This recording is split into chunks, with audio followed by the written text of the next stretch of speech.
Благодарам, председателе. Почитувани колеги пратеници, пред вас предлагам дополнување на оваа седница со точката на дневен ред со Законот за изменување и дополнување на Законот за субвенциониран студентски оброк, кој што пратеничката група на ВМРО ДПМН и Коалицијата за обнова на Македонија го поднесе поитна постапка уште на 2 ноември, се со цел да ја надминеме оваа ситуација во која се наоѓаат студентите. Имено со тој предлог закон, кој што го поднесе пратеничката група на ВМРО ДПМН, се предвидени критериумите и условите кои што заеднички ги договоривме на законот уште во 2020 година и се покачува висината на финансискиот надоместок на 160 денари, а тоа е така затоа што трошоците на живот имаат енормен раст, односно основните прехранбени производи веќе имаат раст од 30% и тоа воедно е барање на студентите. И да напоменам дека веќе на студентите им се касни со една исплата кој што треба да земат во месец октомври поради правните празнини и правните недоречености на актуелниот закон кој што лани со ваша измена и дополнување го изменавте за ваши политички потреби, стана тотално нефункционален.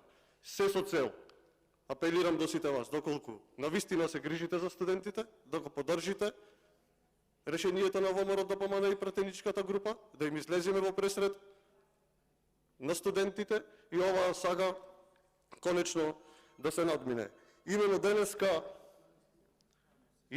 денеска закажана и средба со министерот Јетон Шакири, закажана и протест на студентите во 16 часот пред Собранието на Република Македонија. Тој протест целосно го оправдувам и поддржувам затоа што барањата на студентите се скромни.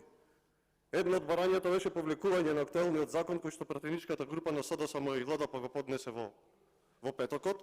Еве денеска се повлече тој закон на барање на студентите, но ајде сите заеднички да го поддржиме овој предлог закон и оние барања кои што ги бараат студентите. Не бараат многу, нивните барања се скромни, бараат титна санација во студентските домови, бараат исплата на и онака веќе закаснатите финансиски исплати за субвенциониран студентски оброк, бараат студентите да се исклучат од кризните мерки од планот на владата и штедењето на струја, затоа што со штедењето на струја не работат лифтовите во студентските домови, оброкот е оскуден, она најранлива група во Република Македонија, студентите, тотално се наоѓа пред колапс. Колеги, апелирам, не мора тоа да бидат поени на ВМРО ДПМН, ако сакате и вие подпишете се на тој закон, и вие поддржете го, нека бидат заеднички, затоа што студентите се иднината на Република Македонија и не треба да бидат заложници